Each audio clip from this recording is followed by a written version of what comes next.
So hey guys, my name is Ali and you're watching my solution of between two sets HackerRank. Now I have solution of this question already uploaded on my YouTube channel, but I realized that it was getting a lot of attention, but the content quality at that time wasn't that great. So this is another attempt to explain the same question in a much more lucid manner so that you can understand it very well. So let us get started. You will be given two array of integers and asked to determine all integers that satisfy the following two conditions. Okay, so let us take a look at sample input. So size of first array, size of second array, and then we just take input these two arrays. Okay, not a problem. So let's first implement this. Okay, so don't get intimidated by this code snippet. This is nothing. This is some basic hash defines which I will also be using in this code. So you will be able to understand what is happening here. This is a basic template to print vector elements so that I don't have to use for loop every time.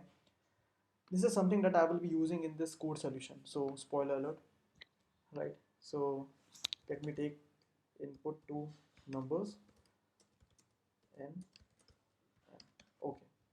And I will be using one of my hash defines, that is vi for vector int. So it will look something like vi a vi b. So what is this? This is basically vector int only, right? But for that I'm using vi as it is easier to write. So let me take input now and int x cmx, and then we do push back x. Simple as that. Same for the second array. Okay, right? Simple. So what are these two conditions? Let us see. The element of the first array are all factors of the integer being considered. Second, the integer being considered is a factor of all elements of the second array. Okay, so first I want you to go through these two statements and try to understand it yourself. I'm going to explain. Right, so first let us take a look at this example. We are given A with element 26, B with element 24 and 36, and somehow our answer is 6 and 12. That is, we should return 6 and 12. Now this 6 and 12 we got after satisfying these two conditions, right? So first condition says the element of the first array are all factors of the integer being considered. So what does this mean? This means the elements of my first array, that is A, the element of first array, these are all factors of 6 and 12. So basically all the multiple of the elements of array A has to is what is required in this question in the first statement. First condition is that you should be able to identify the multiple of all the elements of array A, right? So what can be the multiple of array A? It can be many things, right? It can be 6, it can be 12, it can be 18, 24, 36. There can be infinite multiples. So how are we getting this 6 and 12? Now this boundation on this infinite set of multiples of the elements of vector A is set by the condition 2 that tells us something about that how large this array should be, what our answer should be. So the second condition is that the integer being considered is a factor of all elements of the second array. So basically 6 and 12 or can also evenly divide all the elements of vector B, right? So our answer should be a multiple of all the elements of A, and they should also evenly divide all the elements of vector B. So when we are, whenever in a question you are trying to play with multiples and divisors, one thing that should hit your mind is lowest common multiple or highest common factor. Something has to happen with these two things. These two things will get involved somehow. So let us try to. I'll try to explain it more in with this second sample input. So as we can see, 2 and 4. What can be the multiples of 2 and 4? So one way is that you find the lowest common multiple of 2 and 4. What is the lowest common multiple of 2 and 4? It is simply 4, right? If you have doubt in LCM, I would say just Google what is LCM. You will understand it in a second. So 2 and 4 LCM is 4. That is lowest common multiple. That is when we multiply that is when we multiply elements of the first array, it will give us the LCM will be able to get evenly divided by all the elements of A. Okay, so basically our LCM is 4. That's it. So let us make an infinite set of elements of multiple of the elements of array A. That is, we can have 4, we can have 8, 12, 16, 20, 24, 28, and so on. Now we have to understand a second condition to set a boundation on this infinite set of multiples of elements of A. So what I'll do is, first I'll try to implement this first condition, that is finding the LCM of my array A. So to find LCM of my array A, let me just make a variable LCM. I have put an underscore because I have a function named LCM, so that should not be a problem. Just a way of writing, right?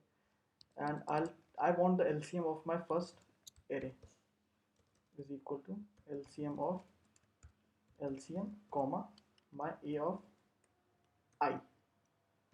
So this will give me the LCM of all the elements of my array A. So let me just try to print it out for this thing.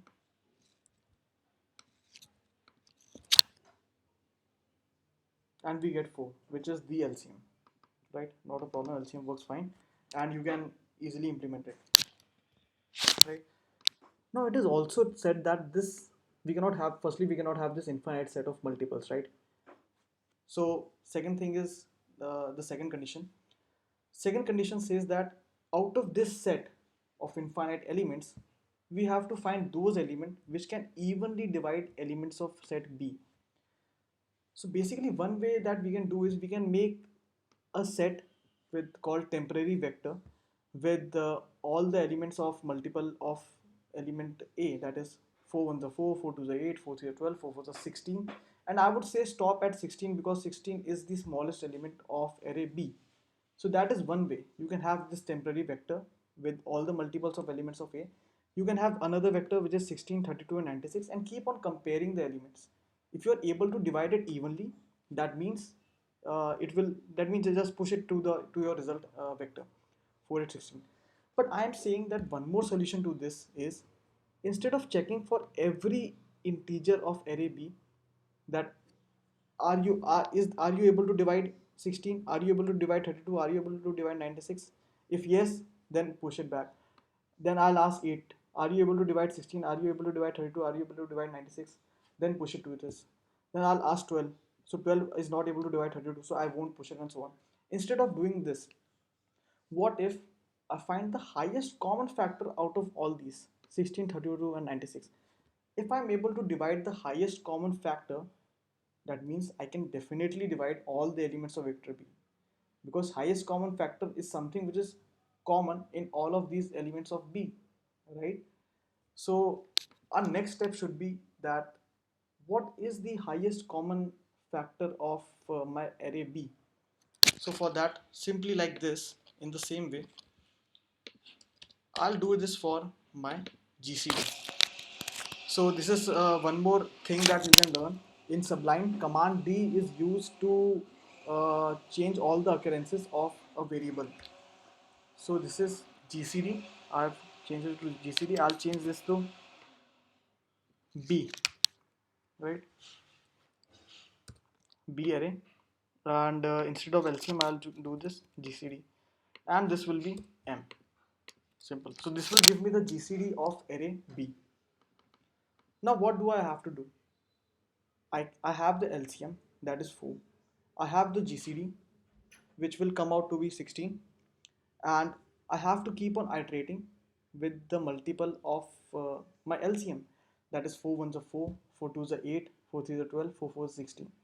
And when will I say that, you know, um, I have to push it in my result array?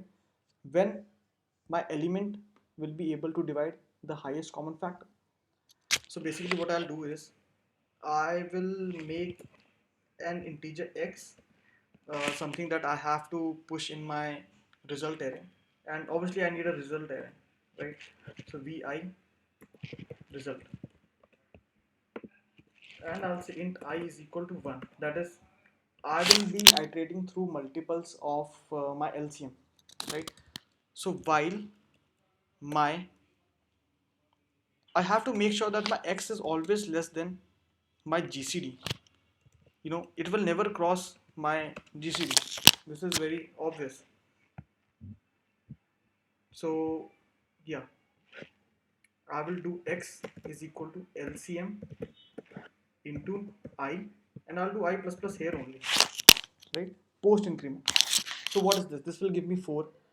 Then I'll do I plus plus, it will give me 8. Then I'll get 12, 16, and then at 16 I'll stop. Then every time I will check if my GCD is able to divide mod x equals to 0. That is, it is divisible by my LCM. Oh, sorry, it is divisible by x. If my GCD is divisible by x, then we have to push it into my result array. So I'll set result dot push back x simply. So I'll again explain what is happening. This thing is actually giving us something like 4 ones are 4, 4 twos are 8, 4 threes are 12, 4 fours are 16. And every time we are checking that is it able to divide 16, that is highest common factor of my array B. Why are we doing that? We are doing that because we actually want to divide, we actually want all the elements. So basically, elements of result array must be able to divide B, right? So instead of checking with every element of B, I said that instead check with the highest common factor. If you are able to divide highest common factor, you can definitely divide your element of B. So that is it. And let me just do cout result. So this is what my template is. This will come into play now. This will simply just it's a left shift overload, and this will print result. This will print my result vector. So I get 4, 8, and 16, which is great, right? But we don't want this result vector, right? We want the size of it, that is 3 or 5 or 6 or something, right?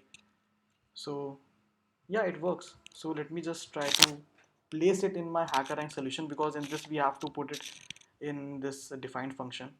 So I'll just copy it I mean in methodically, maybe I'm pronouncing it wrong, right? And I'll just copy paste this part and make the required changes. So instead of n, I would just do n is equal to a dot size. Simply it's a vector, right?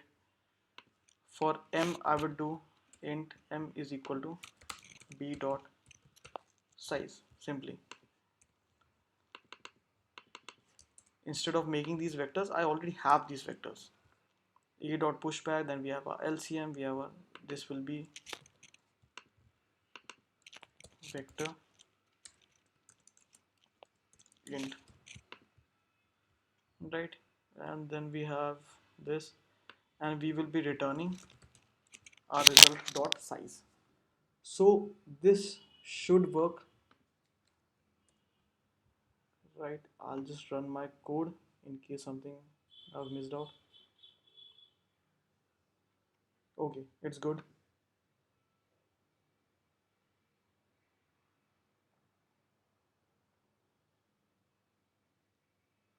Okay, wow. So all test cases are passing. Now one more thing that I want to say. Make sure that your GCD and LCM are optimized.